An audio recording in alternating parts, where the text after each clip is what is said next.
It appears that there's a new datasheet for Khaine going around, a picture of a nice new miniature resplendent in the margin, and some seriously scary new rules befitting of the Eldar god of war.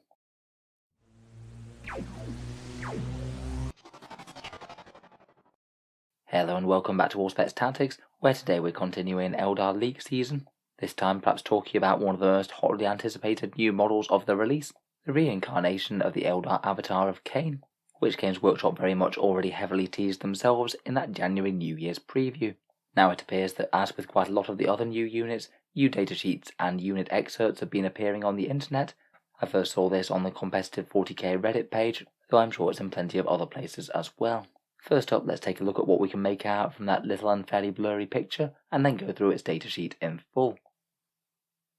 So if there was an ever model in the Eldar lineup that drastically needed a revamp, it was the Avatar of Khaine. Certainly a classic model, but very much from a previous era of 40k, back when all the greater demons were the same size, and is perhaps now looking a little bit small and cute compared with the other armies. Games Workshop really has been going through a trend of releasing massive centerpiece models these days. Plenty of these classic models have been reimagined several times the size, and also resplendent with a whole load of cool new details, and you can just tell that the Avatar of Khaine is one of the best targets for that whole approach. Here you can see the old model on the left and the new model on the right. It seems that as with quite a lot of reimaginings, they've really kept quite a lot of the similar details, but maybe just worked out the proportions and making the whole thing look a lot more threatening altogether. And I have absolutely no doubt that this thing is going to tower over the old version so much that it won't even be funny. The picture is of course fairly blurry, but it does look like it's got a bit more of a helmed head in this photo. I guess though if it's anything like that very nice new Void Dragon kit, that one did have a few different faces that you could assemble the kit with. I'd be quite surprised if there wasn't one head option that isn't quite similar to the previous one. Otherwise, pretty much all the same elements seem to be there, that massive wailing doom sword, the signature dripping bloody hand of the god of war, and they've perhaps just hinted at his molten body a little bit more with details on the miniature. He does appear to have some plumes of flames going on around the knees. His chestplate seems to have a very similar runic armour design, and he still seems to have a rather spectacular hairdo going on. I think from this photo it looks like perhaps the most questionable choice on the model. Kind of hard to say if it's a bit too much though, without seeing the whole figure in perspective. It does look like the sort of thing that you could very easily leave off though, if you didn't really like the style of it. Overall though, it looks very cool, and I'm sure it'll go down a storm with Eldar players. I'm going to estimate in pricing it might be somewhere between the Void Dragon and the Greater Demons of Chaos. I think that kind of depends on just how spectacularly big it is. Moving on though, it does appear that this avatar is accompanied by some fairly spectacular new rules as well. Of course these ones are coming from the Playtester Codex, so it isn't impossible that we might see some small changes from this, though I'd be absolutely amazed if it wasn't very similar to this indeed. It does seem that the Avatar of Khaine remains an HQ choice for 14 power or 270 points, so that will be up 70 on its previous version, which to be honest with its stats and character keyword had a very different role. Keywords wise it doesn't really seem to have changed all that much. It's still a character, still a monster, still a demon, and it still gets the Craft World keyword. Profile wise though, this thing's stats have gone completely through the roof. Previously, and understandably perhaps with the current model, it was more seen as a big character model. Now this thing is an absolute out and out monster.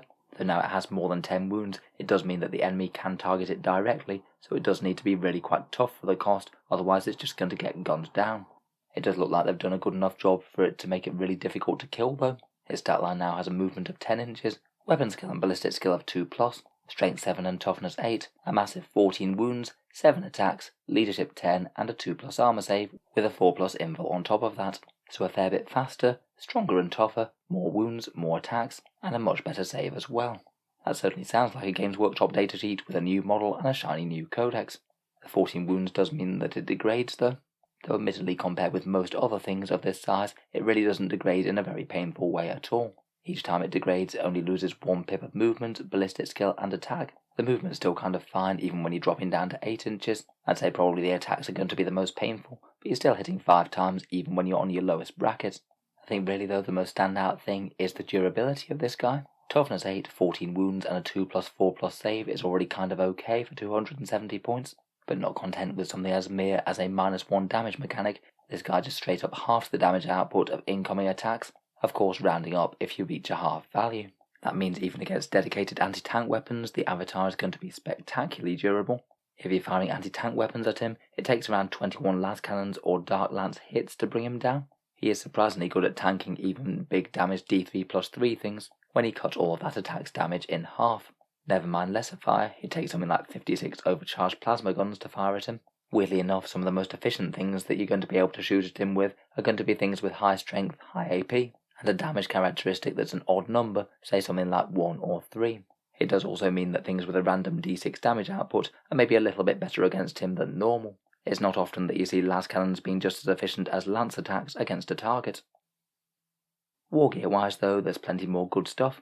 Fitting in with some previous rumours, that Wailing Doom really does seem to have gone up to strength ×2, AP -5 and damage d6 +2, having an alternate profile at strength 7 and AP -2, damage 2.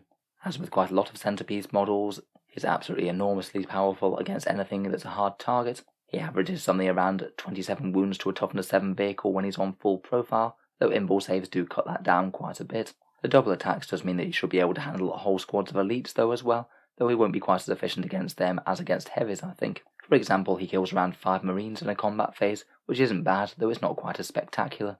He does also retain the power to shoot a molten beam out of that Wailing Doom as well though. A single shot at 12 inches, assault 1, strength 12, AP -4, and damage d6 +2 again. And it has that quite fun though not necessarily very practical rule where you basically get a bit of a beam attack out of it. You draw a line to your target within 12 inches and it hits every single unit along that line. So in theory you could skewer multiple units if your opponent does line them all up. To be honest, it isn't exactly the biggest deal compared with his melee profile, but nice to have an extra anti-tank shot that you can fire off against something randomly, I guess. Finally, as well as that half damage rule that we already talked about, it's got a fair amount of other special rules as well. The most obvious ones are Battle Focus and Strands of Fate. Battle Focus could allow him to move after shooting, could be kind of handy if he's not able to make a charge against anything meaningful that turn, and it means you could actually use nearby enemy chaff to get him a bit more movement, if he just pings that Wailing Doom into them, and then is hopefully able to make an extra move. Strands of Fate are going to be pretty meaningful on him whenever you can use them. With such a big important model, locking in some 6s to advance and charge sounds great. I think definitely the charge will be worthy of consideration whenever he has to make a fairly long one. The difference between this guy making combat and falling short is going to be pretty massive. He does have a mini explosion rule. Units within d6 inches take d3 mortal wounds. That only happens on a 6 to blow up though, so he's not likely to kill all of your own units every single time he dies. He gets no relics or warlord traits, as you might expect, and then he still retains his 2 different buffing abilities. His leadership ability has been toned down a bit, as you might expect. A 12-inch aura of ignores combat attrition modifiers for core units only. That replaces the fearless aura that he had before, in line with Games Workshop trying to make morale a bit more meaningful across more factions. And he does retain the charge rerolls thing, with a 6-inch aura of reroll charges for core units. Kind of a shame that he isn't going to benefit from the reroll charges himself though, so he might have to budget to command reroll a bit more. Overall though, this thing looks like an absolute monster. If it really does release at 270 points at the final release of the Codex, I think it will be quite strong. Definitely enormous ground-bound centerpiece models with only melee for real damage do have their weaknesses. There's certainly the possibility to screen or kite this guy, which might be part of the reason why I think he's quite aggressively costed, as it does look like there's a bit of counterplay to him. Still though, for a massive threat that you can just charge into the centre of the board and force the opponent to have to deal with, he does seem like quite good fun. I'll be interested to hear what you have to say though. Do these rules befit the Eldar God of War? Let me know down in the comments below. If you've enjoyed the video, feel free to subscribe to Allspec Tactics, where I will certainly keep up the news and rumours of Eldar releases. I tend to have new 40k videos of some sort coming out just about every day. Finally, if you have been enjoying all the videos on the channel, I would just like to mention that Allspec Tactics does have a Patreon page, which you can find down in the video description below. Making all these videos does take a fair amount of time and effort, and if you are enjoying regularly, any support is enormously appreciated. I do try and give channel patrons some decent rewards, including seeing certain videos early, regular votes to see what sort of things happen next on the channel, and automatic entry into the regular prize giveaways with a chance to win some really big model kits each month. If any of that sounds good to you, or you'd just like to help support, the link is down in the video description below. In any case, an enormous thank you for listening, and I'll hope to see you guys next time.